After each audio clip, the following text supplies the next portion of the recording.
તેને છત પરથી ઉતારો. ભગવાન માટે તેને છત પરથી ઉતારો. સૂર્ય તપતો છે અને તે કૂતરાના વાટકાને ત્યાં ન છોડ, તેમની સામે. કોમલની હૃદય દ્રાવક ચીસોએ રાત્રિની શાંતિને તોડી નાખી. ગભરાયેલા પ્રકાશે તેને પકડી અને તેને હલાવીને કહ્યું, કોમલ, ભાનમાં આવ. કઈ છત? કયો કૂતરાનો વાટકો? તું કોની વાત કરે છે? તું શું કહી રહી છે? પણ કોમલની આંખોમાં ભય સ્પષ્ટ દેખાઈ રહ્યો હતો. તે પ્રકાશના પગ પર પડી અને હાથ જોડીને વિનંતી કરી, પિતાજી, મને માફ કરો. હું હવે તમને મારા ચપ્પલથી નહીં મારું. ભગવાન માટે ગરમી દૂર કરો. હું બળી રહી છું. મારા પગ બળી રહ્યા છે. પ્રકાશના કરોડરજ્જુમાં ઝણઝણાટની લાગણી દોડી ગઈ. તેના કપાળ પર પરસેવાના મણકા દેખાયા. ઘરમાં તે બંને સિવાય કોઈ નહોતું. પણ કોમલ કોની પાસે માફી માંગી રહી હતી?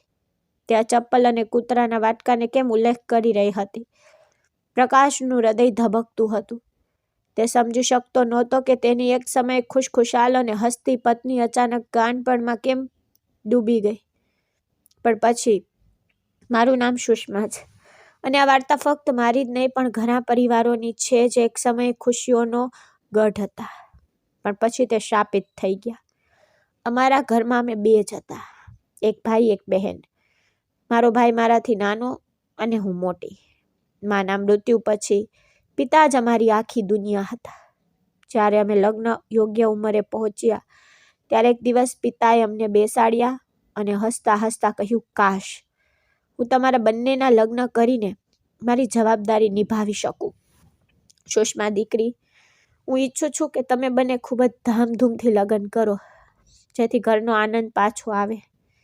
ભાઈની આંખોમાં ચમક આવી ગઈ. ખચકાટ સાથે તેણે કહ્યું, પપ્પા, જો તમને વાંધો ન હોય તો શું હું કંઈક કહી શકું? મને કોમલ નામની છોકરી ગમે છે.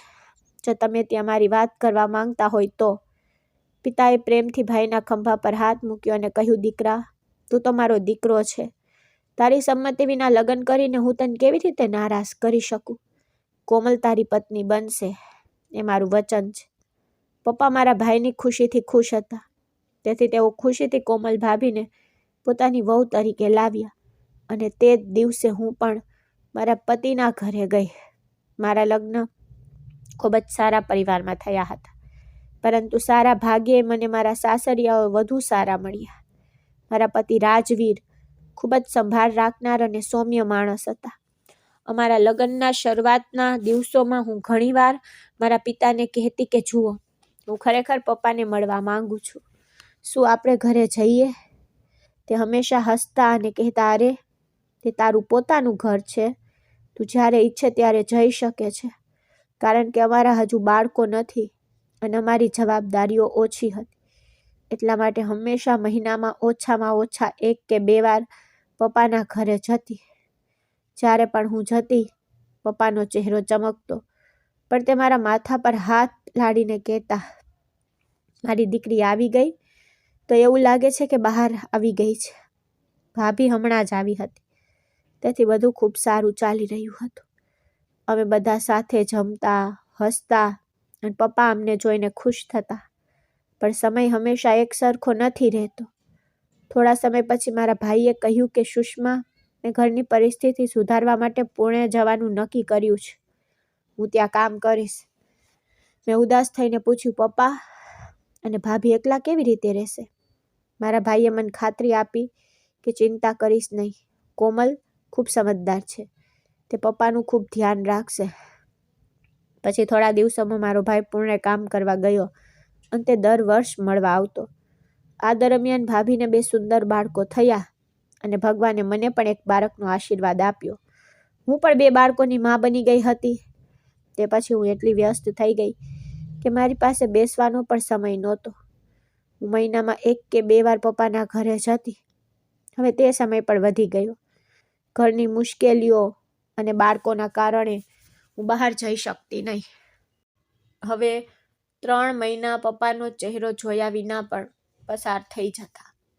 પણ હું ઘણીવાર ભાભી સાથે ફોન પર વાત કરતી અને જ્યારે પણ હું ફોન કરતી ત્યારે હું ભાભીને પૂછતી કે પપ્પા કેમ છે? શું તેમની તબિયત સારી છે? ભાભી હંમેશા મને મીઠાશથી જવાબ આપતી, સુષ્મા, ચિંતા ના કર. પપ્પા બિલકુલ ઠીક છે, મજા કરી રહ્યા છે. આખો દિવસ તે ઘરે આરામ કરે છે. પણ મારું હૃદય પપ્પા સાથે 2 કલાક વાત કરવા માંગતું. હું કહેતી, ભાભી પ્લીઝ મને પપ્પા સાથે વાત કરવા દો ને. મારા કાન તેમનો અવાજ સાંભળવા માટે તડપતા હતા. ક્યારેક ભાભી મને તેમની સાથે વાત કરવા દેતી, પણ મોટે ભાગે તો તે કોઈ ને કોઈ બહાનું કાઢતી. સુષ્મા, પપ્પા હમણાં સૂઈ રહ્યા છે, અથવા ક્યારેક તે કહેતી કે ખોરાક ખાઈ રહ્યા છે. શરૂઆતમાં તો મેં મારી ભાભીની વાત માની લીધી. મારો ભાઈ કામ પર ગયો છે એ જાણીને હું પોતાને દિલાસો આપતી. પણ મારી ભાભી મારા પિતા સાથે તેમના પડછાયાની જેમ હતી. તે તેમની ખૂબ કાળજી રાખતી. પણ મને ખબર નહોતી કે મારી બેદરકારી અને તેમના પરનો આંધળો વિશ્વાસ કેટલી મુશ્કેલી લાવશે. સમય પસાર થઈ રહ્યો હતો, જ્યારે હું ઘરના જીવનના ઝાડમાં વધુ ને વધુ ફસાઈ રહી હતી.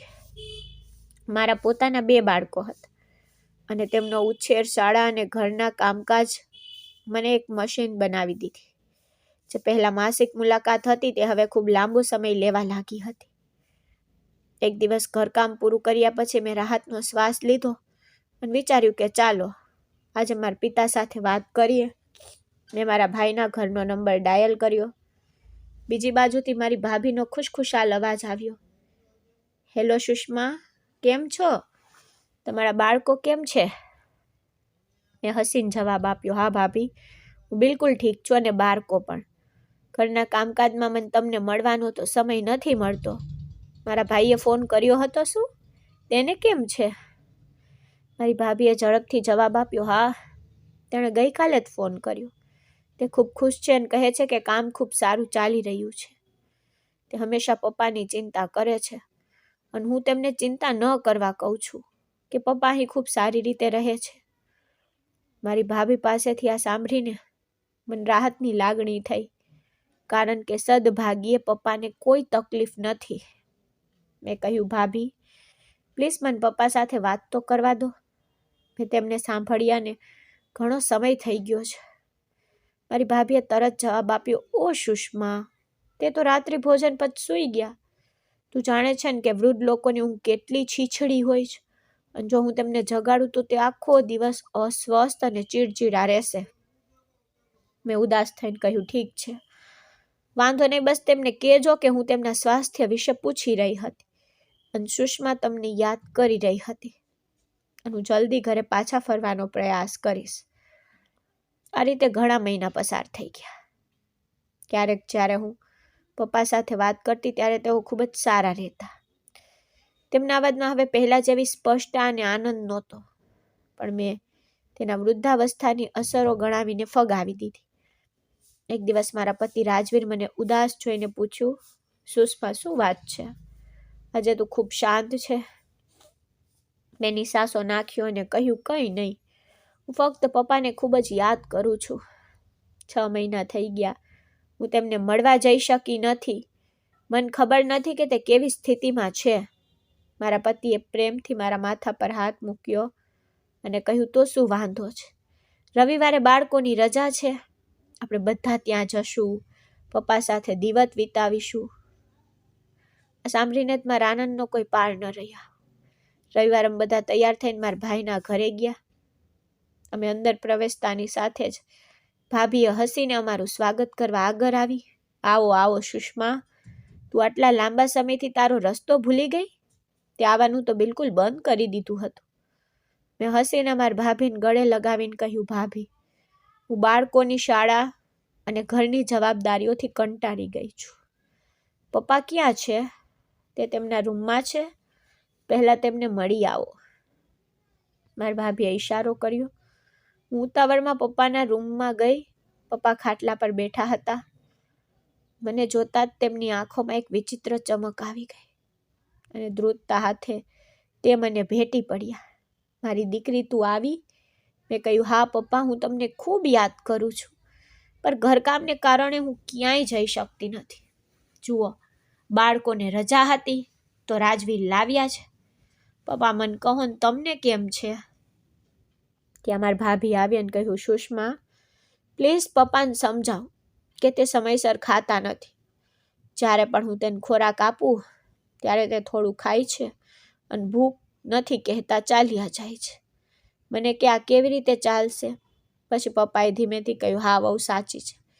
વૃદ્ધાવસ્થામાં ખૂબ ભૂખ ઓછી થઈ જાય છે. મને કે તું ખુશ છે ને? મેં પપ્પા તરફ જોયું અને તેઓ ઠીક દેખાતા હતા. તેઓએ સુઘડ પોશાક પહેરેલા હતા, પણ તેમની આંખોમાં એક વિચિત્ર ઉદાસીનતા હતી જે હું વાંચી શકતી નહોતી. મને લાગ્યું કે આ ભાઈની ગેરહાજરીનું દુઃખ હશે અથવા તે માને યાદ કરી રહ્યા હતા. અમે આખો દિવસ ત્યાં રહ્યા. ભાભી અમારી સાથે ખૂબ સારો વ્યવહાર કરતી, પપ્પાની આસપાસ ફરતી. જ્યારે પણ હું પપ્પા સાથે વાત કરવાનો પ્રયાસ કરતી, ભાભી તરત જ દરમિયાનગીરી કરતી, વિષય બદલી નાખતી. સાંજે અમે જવા માટે ઊભા થયા તો પપ્પાએ મારો હાથ મજબૂતીથી પકડી લીધો. તેમના હાથમાં એક અગમ્ય ડર હતો. મેં પૂછ્યું, શું થયું પપ્પા? તમે કંઈ કહેવા માંગો છો? ભાભીએ તરત જ જવાબ આપ્યો, ચિંતા કરશે નહીં, સુષ્મા જલ્દી પાછી આવશે.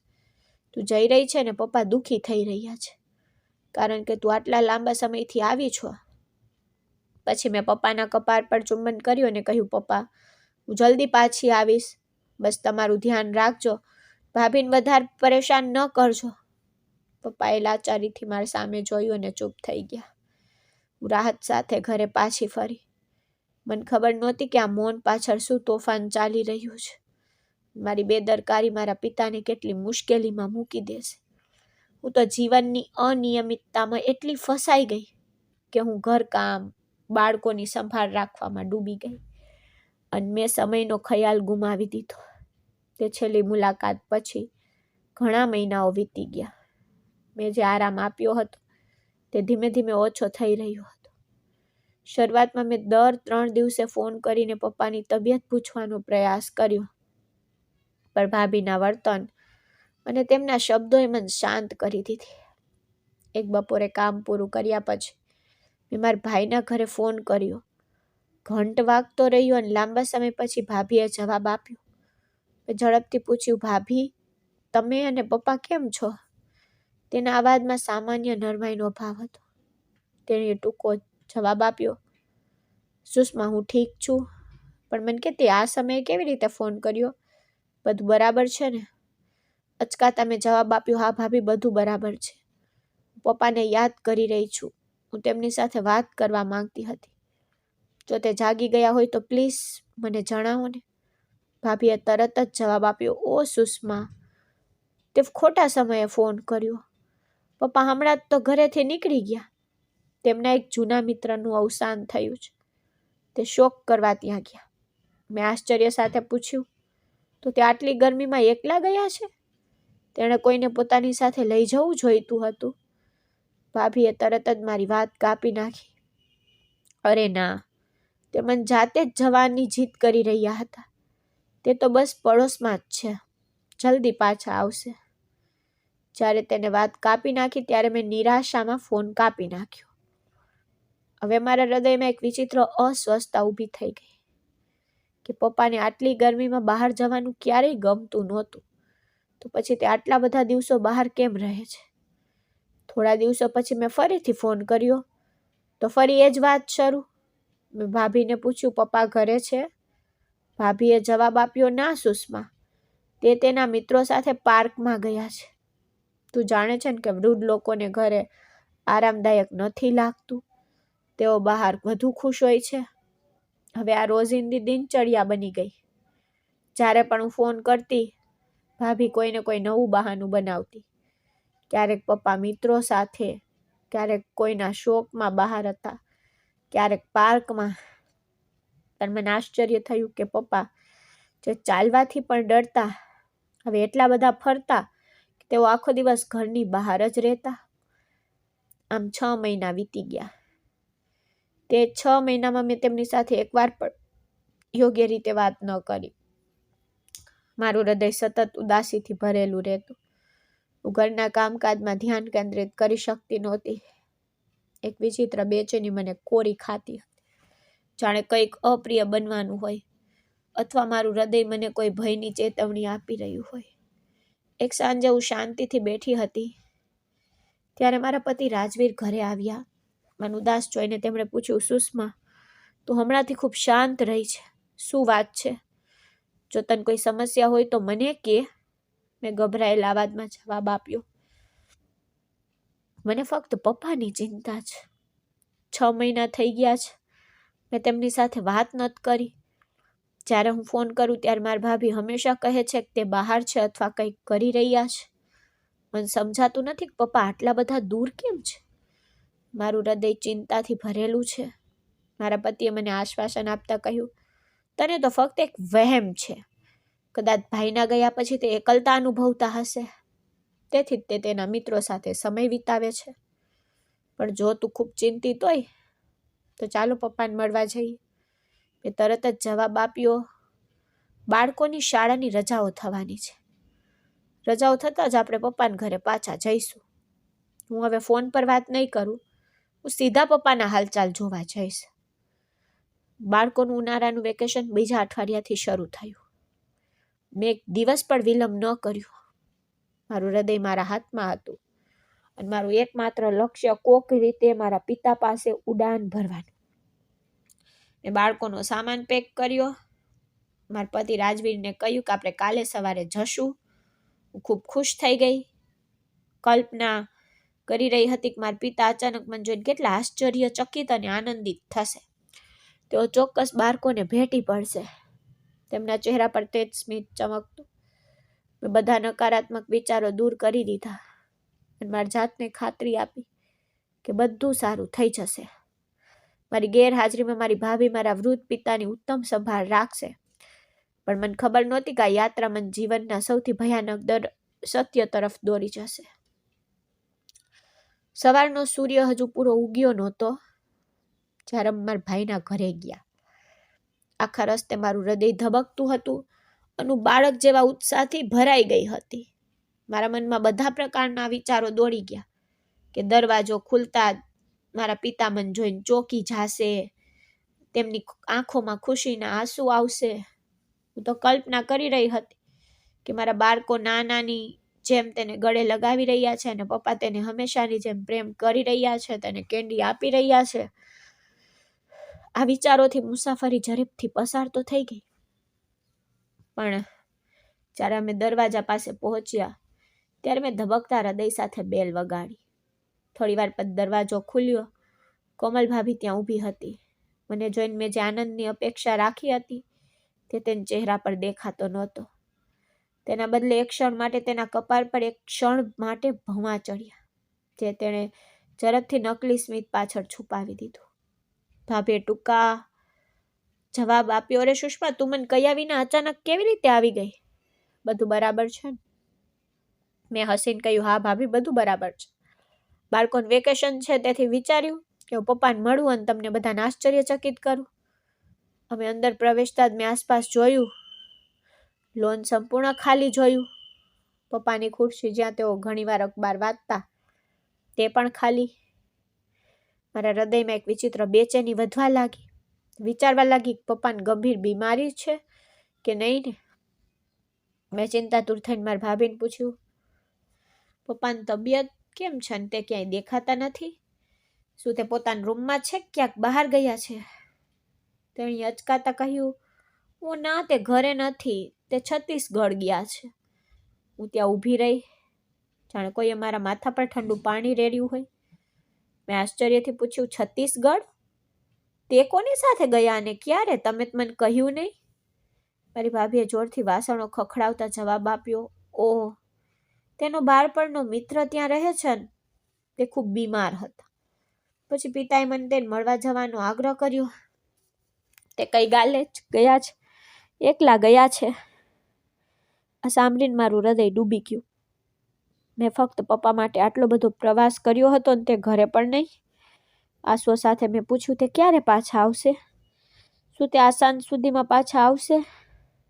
ભાભીએ ખંભા ઊંચા કરીને કહ્યું, તેમણે કહ્યું હતું કે તેઓ થોડા દિવસ રોકાશે, કદાચ 1 અઠવાડિયું કે તેથી વધુ. તેઓ હવે વૃદ્ધ થઈ ગયા છે. તેઓ પોતાની મરજીના માલિક છે. કોણ કોઈનું સાંભળે છે? હું નિરાશામાં સોફા પર બેઠી. મારો બધો ઉત્સાહ ઓછો થઈ ગયો. મેં 1-2 દિવસ રહીને પપ્પા સાથે બધી વાત કરવાની કલ્પના હતી ને હવે તે અશક્ય લાગતું હતું. મને હમણાં જ જવાનું મન થયું, કારણ કે હું જે હેતુ માટે આવી હતી તે પૂર્ણ થયું નહોતું. ભાભીનું વર્તન પણ ખૂબ વિચિત્ર હતું. મારી સાથે બેસવાને બદલે તે ઘરના કામમાં મગન થઈ ગઈ. એવું લાગતું હતું કે મારી હાજરીથી તેમના કામકાજમાં દખલ થઈ રહી છે અને તે મારી હાજરીથી ખુશ નથી. તેમણે ઔપચારિક તરીકે પાણી પણ આપ્યું નહીં. તે ફક્ત પોતાના કામમાં જતી રહી. આજે ખૂબ કામ છે એવું બડબડાટ કરતી રહી. પછી મેં હિંમત ભેગી કરી અને ભાભીને ફરીથી પૂછ્યું, પપ્પાને કોઈ ફોન આવ્યો? ત્યાં પહોંચ્યા પછી તેઓ ઠીક છે? ભાભીએ ચીડથી કહ્યું, હા તે પહોંચી ગયા છે અને ત્યાં તો હોવા જોઈએ. વારંવાર ફોન કરીને કેમ પૂછતી રહું? તે બાળક તો નથી જે ખોવાઈ જશે. તું બેસ, હું તારા માટે ચા બનાવું. તેના સ્વરમાં લહેલી કરવાશ મારા હૃદયમાં ઉતરી ગઈ. આ એ જ ભાભી હતી જે પહેલા અમારો ખૂબ આદર કરતી ને આજે તેના કપાળ પરના બગડતા હાવભાવ બધાને કહી રહ્યા હતા કે તે મારા અને મારા બાળકોના ત્યાં રહેવાથી બિલકુલ ખુશ નથી. મેં મારા પતિ રાજવીર તરફ જોયું. તેમણે પણ ભાભીનું વર્તન જોયું અને ચૂપ રહ્યા. હું ત્યાં લગભગ 1 કલાક બેઠી રહી, પણ ભાભી એક ક્ષણ માટે પણ મારી બાજુમાં આરામથી બેઠી નહીં. હવે હવામાં એક વિચિત્ર તણાવ હતો જે મને ગુંગળાવી રહ્યો હતો. મેં અહીં વધુ સમય ન રહેવાનું નક્કી કર્યું. ઉઠીને મેં મારા પતિને કહ્યું, સાંભળો, મને લાગે છે કે આપણે હવે અહીંથી જવું જોઈએ. પપ્પા અહીં નથી અને ભાભી કદાચ વ્યસ્ત છે. હું દરવાજા તરફ જઈ રહી હતી. ઘર છોડવા જતી હતી ત્યારે અચાનક મને ઘરના પાછળના ભાગમાંથી જોરથી ઉધરસનો અવાજ સંભળાયો. મારા પગ થીજી ગયા. અવાજ એટલો પરિચિત હતો કે મારું હૃદય ધબકવા લાગ્યું. મને આશ્ચર્ય થયું કે મારા કાન વાગી રહ્યા છે કે મને ભ્રમ થઈ રહ્યો છે. મેં ભાભી તરફ ફરીને કહ્યું, ભાભી, આ ખાંસીનો અવાજ શું છે? બિલકુલ પપ્પા જેવો લાગે છે. ભાભીનો ચહેરો એક ક્ષણ માટે ફીકો પડી ગયો. તેણે ઝડપથી પોતાને કાબૂમાં લીધી અને કહ્યું, તે ભૂલથી હશે સુષ્મા. તે પાડોશમાં રહેતા કોઈ વૃદ્ધ માણસનો ઉધરસ ખાતો અવાજ હશે. મેં તને કહ્યું ને કે તે છત્તીસગઢ ગયા છે. શું હવે હું ખોટું બોલીશ? પણ મારું હૃદય તેના પર વિશ્વાસ કરવા તૈયાર નહોતું. તે ઉધરસ મારા પિતાની જ હતી. હું તેને હજારો અવાજો વચ્ચે પણ ઓળખી શકતી હતી. મારામાં એક વિચિત્ર બેચેની અને શંકા જાગી. વિચારવા લાગી, કંઈક ખોટું તો નથી ને? ભાભી મારાથી કંઈક છુપાવી રહી હતી અને મારે તે શોધવું જ પડ્યું. મારું હૃદય શાંત નહોતું અને મેં ભાભીની વાત માનવાનો સ્પષ્ટ ઇનકાર કર્યો. એક વિચિત્ર બેચેનીએ મને હલનચલન કરતા રોકી રાખી. મેં ભાભીની આંખોમાં જોયું, પછી ગેસ્ટ રૂમ અને પછી બાળકોના રૂમમાં શોધ્યું, પણ પપ્પા ક્યાંય મળ્યા નહીં. ભાભી મારી પાછળ ગઈ, પણ તે કહેતી રહી, તમારી જાતને જુઓ, તમારી જાતને જુઓ. તારી ભાભી પર શંકા કરવા બદલ તને શરમ આવી જોઈએ. મેં ક્યારેય પપ્પાની સંભાળ રાખવામાં કોઈ કસર છોડી નથી અને આજે તું આવીને મારા પર આ રીતે આરોપ લગાવી રહી છે. મેં આખા ઘરમાં શોધખોળ કરી, પણ પપ્પા ક્યાંય દેખાયા નહીં. એક ક્ષણ માટે મને લાગ્યું કે કદાચ ભાભી સાચું કહી રહી છે, ફક્ત વહેમમાં છું. મને શરમ આવી. મેં મારા પતિ તરફ જોયું, જે ચૂપચાપ ઊભા હતા અને આખું દ્રશ્ય જોઈ રહ્યા હતા. એણે મારી સામે આંખ મીચી મને જવાનો ઈશારો કર્યો. મારી હિંમત ગુમાવતા મેં કહ્યું, ઠીક છે ભાભી, કદાચ મારી ભૂલ હતી. ચાલતી હતી ત્યારે મેં ભાભીના ચહેરા પર એક હઠીલું સ્મિત જોયું અને તેણે કહ્યું, ભગવાનનો આભાર, તમે ભાનમાં તો આવી ગયા. હવે જાઓ અને મને કહ્યા વિના પાછી ન આવતી. હું પાછળ ફરવા જતી હતી કે મને ફરીથી એક મંદ અવાજ સંભળાયો, જાણે કોઈ પીડાથી તડપતું હોય. આ વખતે હું અટકી ગઈ. ધ્યાન આપ્યું. અવાજ ઉપરના માળેથી આવી રહ્યો હતો. મારી શંકા નિશ્ચિતતા ફેરવાઈ ગઈ અને હું ઝડપથી સીડી તરફ ગઈ. ભાભીએ મને ઉપરના માળે જતી જોઈ અને તે ચોંકી ગઈ. તે દોડીને મારી સામે ઊભી રહી. મારો રસ્તો રોકી રહી હતી. સાવધાન સુષ્મા, જો તું ઉપર જાય છે તો ત્યાં કોઈ નથી, ત્યાં ફક્ત કચરો છે અને સૂર્ય તપતો છે. તું ત્યાં શું કરશે? ભાભીના અવાજમાં ગભરાટ સ્પષ્ટ દેખાઈ રહ્યો હતો. મેં કડકાઈથી પૂછ્યું, જો ઉપર કોઈ નથી તો તમે મને કેમ રોકી રહ્યા છો? એકવાર મને નજર કરવા દો, હું તપાસ કરીને પાછી આવી જઈશ. ભાભીએ મારો હાથ પકડીને જોરથી ખેંચતા કહ્યું, ઉપર ના જા. મને બીમાર લાગે છે. તમે લોકો હમણાં મારા ઘરમાંથી નીકળી જાઓ. તેમના વર્તનથી મારી શંકા વધુ મજબૂત થઈ. પપ્પાનો અવાજ ઉપરના માળેથી જ આવ્યો અને ભાભીના ડરથી સ્પષ્ટ દેખાતું હતું કંઈક ખોટું છે. પણ આ બધું ખોટું છે. મેં મારો હાથ દૂર કર્યો અને કહ્યું, ભાભી, હું આજે ઉપર જઈને જ રહીશ. તમે ગમે તે કરો. તે મારા પિતાના જીવનનો પ્રશ્ન છે. મેં ભાભીને દૂર ધકેલી દીધા અને ઝડપથી સીડીઓ ચડી ગઈ. ભાભી મારી પાછળ પાછળ આવી ચીસો પાડતી હતી, રોકાઈ જા સુષ્મા, ના જા, નહીતર હું તારા ભાઈને ફોન કરીશ અને કહીશ કે તું મારા ઘરમાં હંગામો મચાવી રહી છે. પણ મેં તેમની કોઈ પણ ધમકીઓને અવગણી. મારું હૃદય ધબકતું હતું અને મારા મનમાં કાળા વિચારો દોડી રહ્યા હતા. હું હાંફી ગઈ. ટેરેસના દરવાજા પાસે પહોંચી. દરવાજો બહારથી બંધ નહોતો, ખુલ્લો હતો. જૂન મહિનાની ગરમ બપોર હતી. ટેરેસની ફ્લોર અંગારાની જેમ બળી રહી હતી. ગરમ ગરમી મારા ચહેરા પર પડી. ધ્રુજતા હાથે મેં દરવાજો ખોલ્યો, ટેરેસ પર પગ મૂક્યો. મારી સામેના દ્રશ્યથી મારું હૃદય કૂદી પડ્યું. મારા પગ નીચેથી જમીન નીકળી ગઈ. મારું અસ્તિત્વ ધ્રુજી ઉઠ્યું અને અંધકાર મારા દ્રષ્ટિકોણને ઢાંકી દેવા લાગ્યો. મારા વૃદ્ધ પિતા, જેમને હું અહીં ખૂબ સારી રીતે રહેતા, તે સરકતી ગરમીમાં છત વગર જમીન પર બેઠા હતા. તેમની સામે એક તૂટેલા કૂતરા જેવો વાટકો સૂકા બ્રેડના ટુકડાથી ભરેલો હતો. મેં ચીસો પાડી. મારો અવાજ સાંભળીને પપ્પાએ ઉપર જોયું. તેમનો ચહેરો પરસેવાથી ભીંજાઈ ગયો. તેમના હોઠ તરસથી સુકાઈ ગયા હતા. સૂર્યની ગરમીથી તેમની ત્વચા બળી ગઈ હતી. મને જોતા જ તેમની ઉજ્જળ આંખોમાં આંસુ આવી ગયા. હું તેમની પાસે દોડી ગઈ, તેમના પગે પડી. મારું હૃદય દુઃખી થયું. આ એ પિતા હતા જેમણે અમને ફૂલોની જેમ ઉછેર્યા હતા અને આજે તેવી સ્થિતિમાં હતા કે હું તેમને ભેટીને રડતી હતી. તેમનું શરીર તાવથી બળી રહ્યું હતું.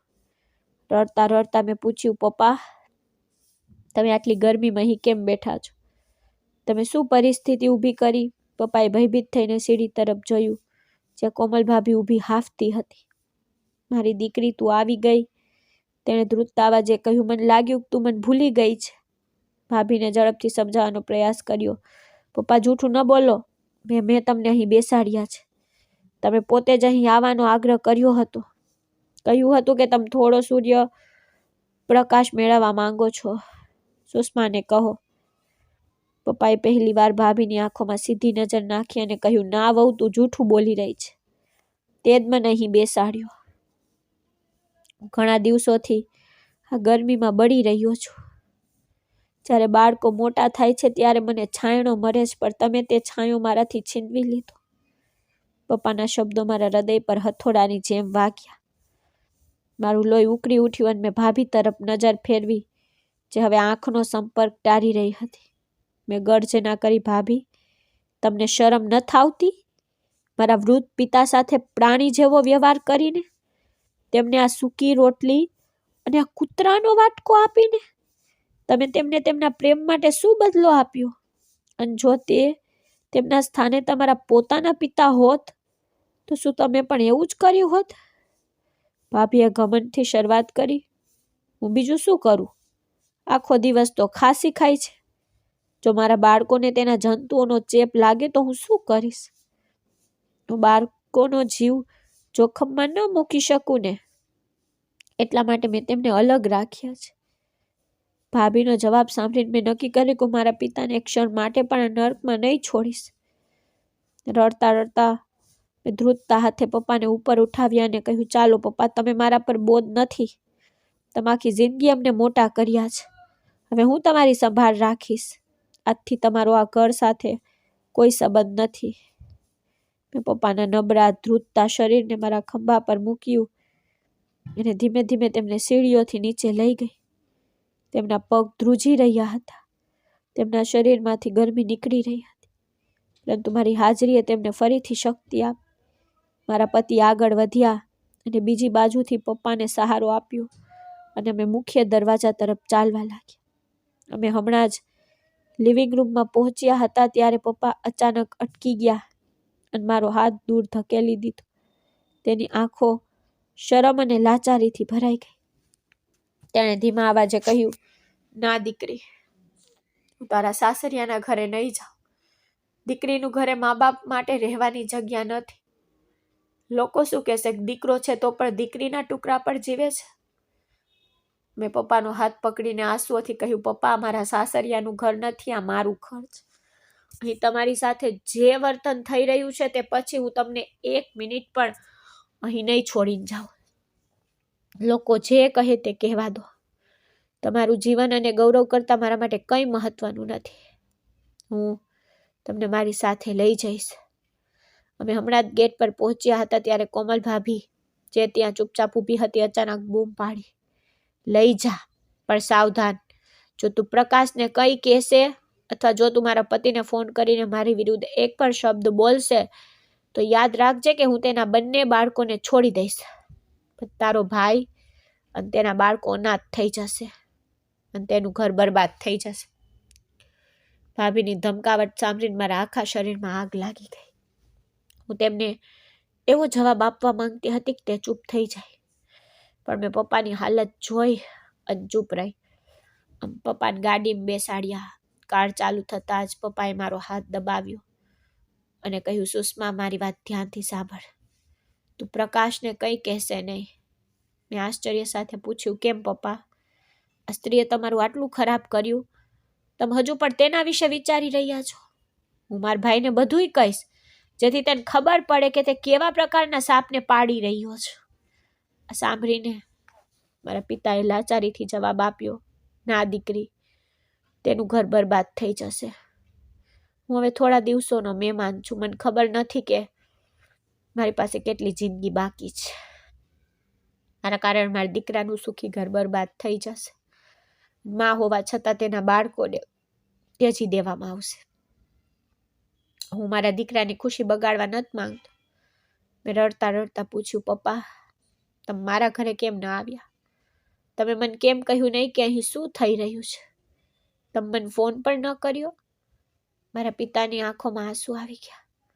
ધ્રુજતા અવાજે તેમણે કહ્યું, દીકરી, તે ક્યારેય ફોન કર્યો નહીં. જ્યારે હું મારી વહુને સુષ્મા સાથે વાત કરવા દેવાનું કહેતો ત્યારે તે ના પાડતી, અને જ્યારે હું ઘરની બહાર નીકળવાનો આગ્રહ રાખતો ત્યારે મારી વહુ મને ચપ્પલથી મારતી. આ સાંભળીને મારું હૃદય ફાટી નીકળ્યું, મારું મન ફાટી નીકળ્યું. મેં બૂમ પાડી, તેણે તમને ચપ્પલથી માર્યા? પપ્પાએ માથું નમાવ્યું અને રડતા કહ્યું, હા. તે કહેતી, જો તું મોં ખોલશે કે ફરિયાદ કરશે તો હું તને ખાવાનું પણ નહીં આપું. આ ડરથી હું ચૂપ રહ્યો. મારા આંસુ અટકતા નહોતા. હું કલ્પના પણ કરી શકતી નહોતી કે કોઈ આટલું ક્રૂર હોઈ શકે છે. મેં મારા પિતાને ગળે લગાવ્યા અને પ્રતિજ્ઞા લીધી કે હું તેમને ફરી ક્યારેય દુઃખી ન થવા દઉં. ઘરે પહોંચીને મેં પહેલું કામ તેમને નવડાવ્યા અને તેમને સ્વચ્છ કપડાં આપ્યા. તેમનું શરીર ઉજળડાથી ઢંકાયેલું હતું, જે મારી ભાભીની ક્રૂરતાની હદની સાક્ષી આપે છે. મેં મારા આંસુ છુપાવ્યા અને તેમના ઘા પર મલમ લગાવ્યું. જ્યારે તેઓ ચૂપચાપ મારી સામે જોતા રહ્યા. મારા પતિએ ડૉક્ટરને ફોન કર્યો. તેમની તપાસ કર્યા પછી ડૉક્ટરે દુઃખ સાથે માથું હલાવ્યું અને કહ્યું, તેમની હાલત ખૂબ જ ગંભીર છે. તે ખૂબ જ નબળા અને માનસિક રીતે તણાવગ્રસ્ત છે, જેમણે તેમને અંદરથી બરબાદ કર્યા છે. તેમને દવા કરતાં વધુ પરંતુ ઊંડી સંભાળ અને પ્રેમની જરૂર છે. મેં ડૉક્ટરની વાત સાંભળી અને જેમ તેમણે સલાહ આપી હતી તેમ દરરોજ પપ્પાની સંભાળ રાખતી. હું આખો સમય તેમના પલંગ પાસે બેસતી, તેમને મારા પોતાના હાથે ખવડાવતી અને તેમના મનમાં રહેલા માનસિક તણાવને શાંત કરવાનો પ્રયાસ કરતી. પપ્પા ઘણીવાર ઊંઘમાં જાગી જતા અને ગભરાઈને કહેતા, મને મારીશ નહીં, મેં કંઈ કર્યું નથી. દીકરી તરીકે હું તરત જ તેમને ભેટી પડતી અને તેમને ખાતરી આપતી, પપ્પા, તમે ઠીક છો, મારા ઘરે છો. બધું હોવા છતાં મારા પિતા તેમના પુત્ર અને તેમના બાળકોની ખૂબ કાળજી રાખે છે. એક દિવસ જ્યારે હું તેમને દવા આપી રહી હતી ત્યારે તેમણે મારો હાથ પકડ્યો અને નબળા અવાજમાં કહ્યું, સુષ્મા, એક વાત યાદ રાખજે, પ્રકાશને કંઈ કહેશે નહીં. તે બીજા શહેરમાં છે, પરેશાન થશે અને તેના ગુસ્સામાં તે તેનું ઘર બરબાદ કરી દેશે. મેં રડતા કહ્યું, પપ્પા, તમે હજુ પણ એ સ્ત્રીનો બચાવ કરી રહ્યા છો જ્યારે તમારી સાથે પ્રાણીઓ કરતાં પણ ખરાબ વર્તન કર્યું. હું ચીસો પાડીને દુનિયાને કહેવા માંગુ છું કે તેણે તમારી સાથે શું કર્યું. પપ્પાએ માથું હલાવ્યું અને કહ્યું, ના દીકરી, ભગવાન જોઈ રહ્યા છે. મેં બધું ભગવાન પર છોડી દીધું, પણ હું મારા દીકરાના જીવનને ઝેર આપી શકતો નથી. તેને બાળકોનું શું થશે? ફક્ત મને વચન આપ કે તું ચૂપ રહેશે. મને મારા મૃત્યુ પામેલા પિતાની વાત સાંભળવાની ફરજ પડી. મેં મારા અંદરના ઉકળતા ગુસ્સાને દબાવી દીધો. હસતા હસતા પપ્પાને શાંતિ મળી. દિવસો વીતતા ગયા. સુધરવાને બદલે પપ્પાની તબિયત બગડતી ગઈ. કદાચ આ આઘાત અને દુઃખે તેમના હૃદય પર ઊંડી અસર કરી હતી. આશ્ચર્યજનક રીતે ભાભી એકવાર પણ ફોન ન કર્યો કે પપ્પા જીવિત છે કે મરી ગયા છે. આનાથી મને વધુ દુઃખ થયું. મને આશ્ચર્ય થયું કે કોઈ આટલું પથ્થર દિલનું કેવી રીતે હોઈ શકે કે તેઓ તેમના કાર્યો માટે સહેજ પર શરમ અનુભવી શકતા નથી. અને તે પપ્પાની બીમારીએ તેનો ભોગ લીધો. તે સંપૂર્ણપણે પથારીવશ હતા. મેં તે શક્ય બધું કર્યું. મેં તેમને શ્રેષ્ઠ દવા આપી. મેં તેમના માટે ખૂબ પ્રાર્થના કરી. પણ કદાચ ભગવાનની કંઈક બીજી યોજના હતી. તેની આંખો ઓછી થતી જતી હતી ને તે ઘણીવાર આકાશ તરફ જોતા રહેતા. એક રાત્રે પપ્પાએ મને બોલાવીને કહ્યું, સુષ્મા, મારો સમય નજીક આવી ગયો છે. જ્યારે મારો દીકરો આવે ત્યારે તેને કહેજો કે પપ્પા તને ખૂબ યાદ કરતા. અને તેને ક્યારેય ન કહેતી કે હું અહીં કેવી રીતે આવ્યો.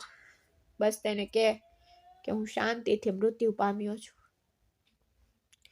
મેં તેનો હાથ ચુંબન કરતા કહ્યું, પપ્પા, આવી વાતો ના કરો, તમે ઠીક થઈ જશો. પણ તે ફક્ત હસ્યા.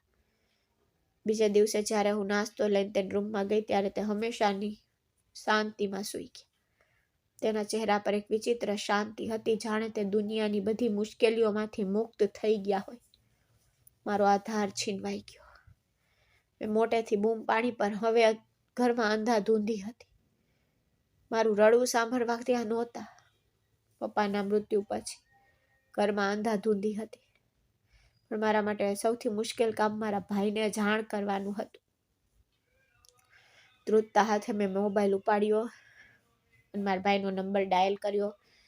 રિંગ વાગી રહી હતી અને પછી મારા ભાઈએ તરત જ ફોન ઉપાડ્યો. તેનો અવાજ સ્પષ્ટપણે ગભરાટ અને ચિંતાથી ભરેલો હતો. સુષ્મા, તું ક્યાં છે?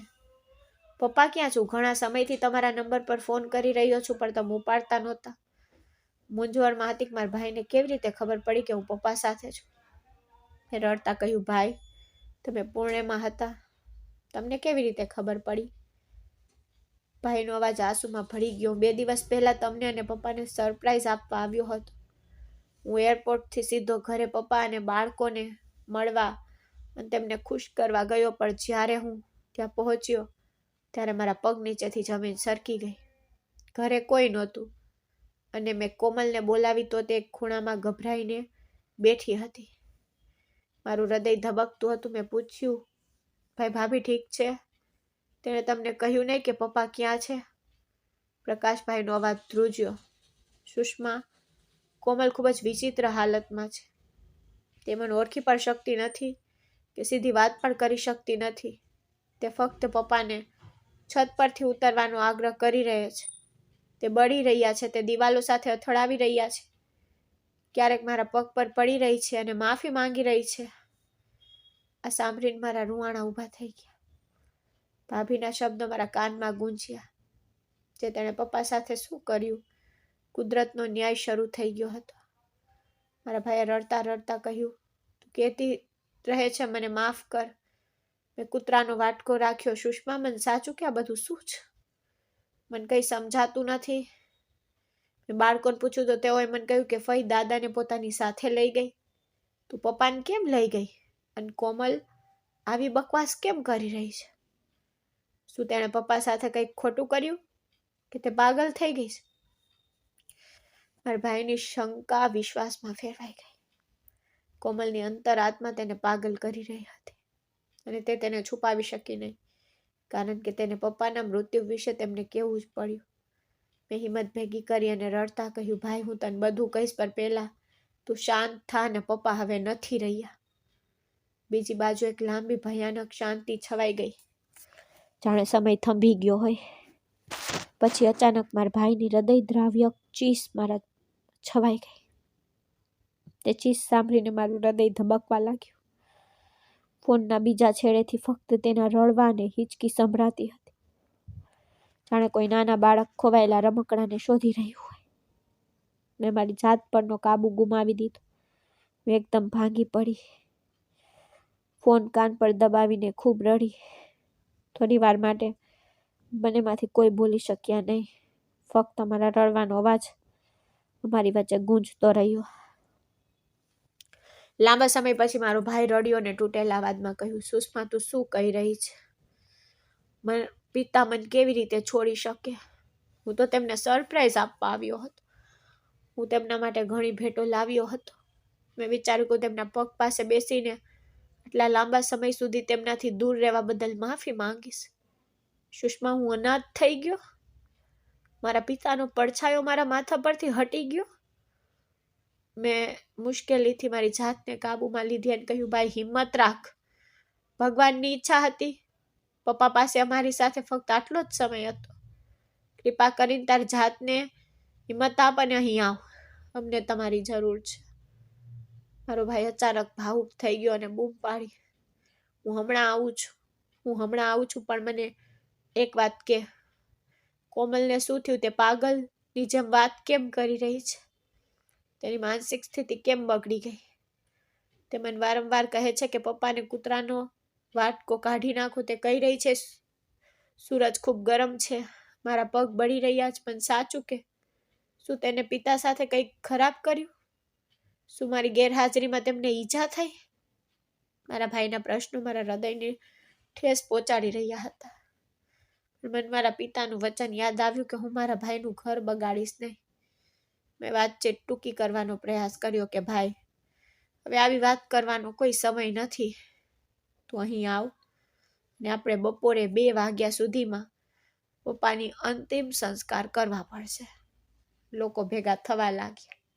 તે ફક્ત તમારી રાહ જોઈ રહ્યા હતા. તમે પરિવારના વડા છો. તમારા વિના પપ્પાના મૃતદેહને કોણ ઉપાડશે? મારા ભાઈએ ફોનમાં ઊંડો શ્વાસ લીધો અને રડતા અવાજે કહ્યું, ઠીક છે, હું આવી રહ્યો છું. પણ યાદ રાખજે સુષ્મા, આવીને હું તને બધું પૂછીશ. મારા હૃદયે સાક્ષી આપ કે કંઈક ખૂબ જ ખોટું થયું છે, જેનાથી કોમલના મન પર પણ અસર થઈ. તે તેના અપરાધના ભારથી પાગલ થઈ ગઈ. હું બધું શોધી કાઢીશ. ફોન બંધ થતાં જ હું મારા પિતાના અંતિમ સંસ્કાર પાસે બેઠી અને તેના ઠંડા કપાળ પર ચુંબન કર્યું. મારું હૃદય ભયથી ભરાઈ ગયું. વિચારી રહ્યું હતું કે જ્યારે મારા ભાઈ આવશે, તેની હાલત જોશે, ત્યારે શું થશે. પપ્પાના શરીર પરના ઉજરડા હજુ પણ સ્પષ્ટ દેખાતા હતા, જે તેમની ઈજાઓની સાક્ષી આપતા હતા. અને મારા ભાઈની આંખોથી તે છુપાવવું અશક્ય હતું. 2 કલાક પછી દરવાજા પર અવાજ આવ્યો. મારો ભાઈ રડતા રડતા અંદર આવ્યો. તેની હાલત ખૂબ જ ખરાબ હતી. તેના વાળ વિખરાયેલા હતા અને તેની આંખો રડવાથી લાલ હતી. તે સીધા પપ્પાના પલંગ પર ગયા અને તેમના પગ પર પડ્યા. પપ્પા, હું છું. પપ્પાનો પ્રકાશ આવ્યો છે. જુઓ, હું તમારા માટે શું લાવ્યો. પપ્પા, તમે મારી સાથે કેમ વાત નથી કરતા? પપ્પા, મને માફ કરો, મેં તમને એકલા છોડી દીધા. મારો ભાઈ જોરથી રડી રહ્યો હતો અને પપ્પાના પગ તેની છાતી પર પકડી રહ્યો હતો. રૂમમાં બધા પુરુષો અને સ્ત્રીઓની આંખો આંસુઓથી ભરાઈ ગઈ. મારા પતિએ તેમને સહારો આપવા માટે હાથ લંબાવ્યો અને તેમણે તેમને ખંભાથી પકડીને ઊભા થવાનો પ્રયાસ કર્યો. તેમણે તેમને દૂર ધકેલવાનો પ્રયાસ કર્યો. પ્રકાશભાઈ, તમારી જાતને કાબૂમાં રાખો. પપ્પાને પીડા થતી હશે. મારા પતિએ તેમને ખૂબ રડતા દિલાસો આપ્યો. મારા ભાઈએ મારા પિતાના ચહેરા પરથી ચાદર હટાવી અને તેમના નિર્દોષ ચહેરા તરફ જોયું તો અચાનક તેની નજર કાંડા અને ગરદન પર પડી. જ્યાં ઉઝરડા સ્પષ્ટ દેખાતા હતા. મારા ભાઈની આંસુથી ભરેલી આંખો પહોળી થઈ ગઈ અને તેણે મારા પિતાનો હાથ પકડી લીધો. સુષ્મા, કયા નિશાન છે? તેને તરત જ મને પૂછ્યું. તેના જૂના ઘા જેવા લાગે છે, જાણે કોઈએ તેમને માર્યા હોય. ચૂપચાપ ઊભી રહી. મારી જીભ જાણે ચોંટી ગઈ. મારા ભાઈએ મારા પિતાના શર્ટના બટન ખોલ્યા અને જોયું કે તેમની છાતી પર પણ નિશાન હતા. તેનો ચહેરો ગુસ્સા અને દુઃખથી લાલ થઈ ગયો. તેણે મારી તરફ ફરીને મારા ખંભા પકડીને મને જોરથી હલાવી. મન કે સુષ્મા, તું કેમ ચૂપ છે? આ નિશાન શું છે? શું પપ્પા પડી ગયા? કોઈએ તેમના પર હાથ ઉપાડ્યો? કોમલ જે ઘરમાં ચીસો પાડી રહી છે કે મેં પપ્પાને ચપ્પલ માર્યું, શું તે સાચું બોલી રહી હતી? શું મારી પત્નીએ મારા પિતાને માર્યા? મને જવાબ આપ સુષ્મા, ભગવાન માટે મને કે, મને સાચું કે. જો તું આજે જૂઠું બોલ તો હું તને ક્યારેય માફ નહીં કરું. મારી ધીરજ ખૂટી ગઈ. પપ્પાનું નિર્જીવ શરીર મારી સામે પડ્યો હતો અને હું મારા ભાઈની હાલત જોઈ શકી નહીં. મને લાગ્યું કે કંઈ છુપાવવાનો કોઈ અર્થ નથી. મારા ભાઈને જાણવાનો હક હતો કે તેના પિતાની ગેરહાજરીમાં શું થયું છે. મેં મારા પિતાને આપેલું વચન તોડવાનું નક્કી કર્યું, કારણ કે આ ક્રૂરતા સામે ચૂપ રહેવું તેને સહારો આપવા સમાન હતું. મેં મારી આંખોમાંથી આંસુ લૂછ્યા અને મારા ભાઈની આંખોમાં સીધું જોયું. રૂમમાં બધાનું ધ્યાન અમારા પર હતું, ભાઈ બહેનો પર. મેં ધ્રુજતા અવાજે કહ્યું, ભાઈ, જો તાર સત્ય જાણવું હોય ને તો સાંભળ, કારણ કે છુપાવવા માટે હવે કંઈ બાકી નથી. કોમલ ભાભી ફક્ત પાગલ નથી થઈ, પરંતુ તેની ક્રૂરતા તેની અંતરાત્માને ફાડી રહી છે. મારા ભાઈ ચિંતાથી પૂછ્યું, તારો મતલબ શું છે? શું તે ખરેખર પિતાને ત્રાસ આપતી હતી? મેં ઊંડો શ્વાસ લીધો અને આખું દ્રશ્ય મારી આંખો સમક્ષ ચમક્યું. જ્યારે મેં મારા પિતાને તડકામાં ટેરેસ પર જોયા ત્યારે મેં હિંમત ભેગી કરી મારી આત્માને ઘાયલ કરનારી દરેક વાત મારા ભાઈને કહી. મારા ભાઈના પ્રશ્નથી રૂમમાં શાંતિ છવાઈ ગઈ. મારી જીભ ધ્રુજી રહી હતી, પણ મારા પિતાના અસ્તિત્વ પર લાગેલા ઘા મને ચૂપ રહેવા દેતા નહોતા. મેં ઊંડો શ્વાસ લીધો અને મારા આંખોમાંથી આંસુ લૂછ્યા. મેં રડતા કહ્યું, હા ભાઈ, આ બન્યું છે. પછી તે પિતાના મૃતદેહને તેના ઘરે લઈ ગયા. હું તેની સાથે ગઈ. ભાભી આજે પણ એ જ સ્થિતિમાં હતી. ભાઈએ ભાભીને જોઈ, પણ તેનું પાગલપણું હજુ શાંત થયું નહોતું. તેની અંતરાત્મા હજુ પણ તેના માટે સમસ્યા બની રહી હતી. ભાઈ પોતાના પિતાથી લઈને તેમના ઘરના લિવિંગ રૂમમાં પ્રવેશ્યો. તરત જ બધા સામેનું દ્રશ્ય જોઈને ગભરાઈ ગયા. કોમલ ભાભી લિવિંગ રૂમની વચ્ચે ખુલ્લા પગે બેઠી હતી. તેની સામે એ જ કૂતરાનો વાટકો હતો જેમાંથી તે માટી ખાવાનો પ્રયાસ કરી રહી હતી. ભાઈને જોઈને તે હસવા લાગી અને અચાનક થીજી ગઈ. પ્રકાશ, તું આવ્યો? જો મેં પપ્પાને નીચે ઉતારી દીધા. હવે તેને ગરમી નહીં લાગે. કોમલ ભાભીએ બાળકની જેમ તાળીઓ પાડતા કહ્યું. પછી અચાનક તેની નજર પિતાના ચિતા પડી. તેની આંખો ભયથી પહોળી થઈ ગઈ. તેણે બૂમ પાડી, ના ના ના, તેને છુપાવી દે. તે મને મારી નાખશે. મેં તેને ભૂખ્યા રાખ્યા. મેં તેને તડકામાં બેસાડ્યા. ભાઈએ નફરત અને ગુસ્સાથી કોમલ તરફ જોયું. તેનો હાથ ઊંચો થયો, પછી અટકી ગયો. તેણે ધ્રુજતાવાદમાં કહ્યું, તો કોમલ, તે મારા વૃદ્ધ પિતા સાથે જે કર્યું તેની સજા ભગવાન તને આપશે. હું તારી સામે હાથ ઊંચા કરીને મારા હાથ ગંદા નહીં કરું, પણ આજથી મારા ઘરના દરવાજા તારા માટે કાયમ બંધ છે. તે સાંજે પપ્પાના અંતિમ સંસ્કાર થયા. મારો ભાઈ કલાકો સુધી રડ્યો. તે પોતાના પિતાની અંતિમ ક્ષણોમાં સંભાળ રાખી શક્યો નહીં. અંતિમ સંસ્કાર પછી તરત જ મારા ભાઈએ કોમલના માતા પિતાને સત્ય અને કોમલની માનસિક સ્થિતિ જાણીને ફોન કર્યો. તેઓ પણ શરમથી ભરાઈ ગયા. મારા ભાઈએ પોતાના નિર્ણયમાં જાહેર કર્યું કે મારા પિતા વિરુદ્ધ દોષિત સ્ત્રીને હું મારી સાથે રાખી નથી શકતો. મારા ભાઈએ મારી ભાભીને છૂટાછેડા આપ્યા નહીં, પરંતુ તેને તેના માતા પિતા સાથે મોકલી દીધી અને બાળકોને પોતાની સાથે રાખ્યા. કોમલ ભાભી ચીસો પાડતી રડતી રહી. મારા ભાઈએ તેની વાત સાંભળી નહીં. તેણીએ એવું ભાગ્ય ભોગવ્યું છે ફક્ત ક્રૂર લોકો જ ભોગવે. તેની તબિયત સારી નથી. તે તેના માતા પિતાના ઘરે છે, પરંતુ કોઈ તેનો આ રીતે શોક કરતું નથી. આજે તે વાતને ઘણા વર્ષો વીતી ગયા છે. મારા ભાઈએ ફરીથી લગ્ન કર્યા નહીં અને તેનું આખું જીવન તેના બાળકોને ઉછેરવા માટે સમર્પિત કરી દીધું. ઘણી વાર મારા પિતાને યાદ કરીએ છીએ અને તેમના માટે પ્રાર્થના કરીએ છીએ, પરંતુ બીજી બાજુ કોમલ ભાભીનું ભાગ્ય પણ ઊંડે સુધી યાદ કરવામાં આવે છે, જે ન્યાયપણાની એક ઉદાહરણ બની જાય છે. સાંભળવામાં આવ્યું છે કે તે એકલી રહે છે, એક રૂમમાં બંધ રહે છે. તેને કોઈ બાળકો નથી, કોઈ પતિ નથી, કોઈ માન નથી. તેનો પોતાનો પરિવાર તેના ઘોંઘાટિયા વર્તનથી કંટાળીને તેને સાંકળોથી બાંધીને રાખે છે. તે રાત્રે બૂમ પાડે છે કે મારા પગ બળી રહ્યા છે, મને છત પરથી નીચે ઉતારો. તેની દુર્દશા જોઈને લોકો પોતાના કાન ઢાંકી દે છે. મળવું સહેલું છે, પણ જીવતા રહીને પોતાની અંતરાત્માની હાથે મળવું ખૂબ મુશ્કેલ છે. વાર્તા આપણને શીખવે છે કે જે લોકો પોતાના માતા પિતાનો અનાદર કરે તેમને આ દુનિયામાં પુરસ્કાર મળે છે. આ વાર્તા આપણને શીખવે છે કે વ્યક્તિ ક્યારેય પોતાના કાર્યોથી નથી બચી શકતું. એક દિવસ વ્યક્તિને પોતાનું કાર્યોનું પરિણામ મળે છે. સજા તરત જ ન મળે, પરંતુ જ્યારે મળે ત્યારે તે વ્યક્તિને અંદરથી તોડી નાખે. ભગવાન તરફથી વિલંબ છે, પરંતુ અન્યાય નહીં. માતા પિતા ભગવાનનું બીજું સ્વરૂપ છે, જે તેમના બાળકો માટે પોતાનું આખું જીવન બલિદાન આપે. તેઓ ક્યારેય બદલામાં કંઈ માંગતા નથી. તેઓ તેમના વૃદ્ધાવસ્થામાં સંપત્તિ કે આરામ નથી માંગતા. તેમને ફક્ત થોડો પ્રેમ, આદર અને સ્નેહની જરૂર છે. જે વ્યક્તિ પોતાના માતા પિતા સાથે દુર્વ્યવહાર કરે, તેમનું અપમાન કરે અથવા તેમને દુઃખ પહોંચાડે, તે ક્યારેય શાંતિથી સૂઈ શકતો નથી. ક્યારેક તેઓ પોતાના પરિવારની શાંતિ, પોતાના બાળકોના ભવિષ્ય માટે ચૂપ રહે. આ મૌન નબળાઈની નિશાની નથી, પરંતુ એક મોટું બલિદાન છે. પરંતુ જ્યારે કોઈ જુલ્મ સહન કરે ત્યારે મૌન પણ ગુનો બની જાય છે. ખોટા કાર્યો સામે બોલવું મહત્વપૂર્ણ છે, ભલે તે પોતાના લોકો સામે હોય.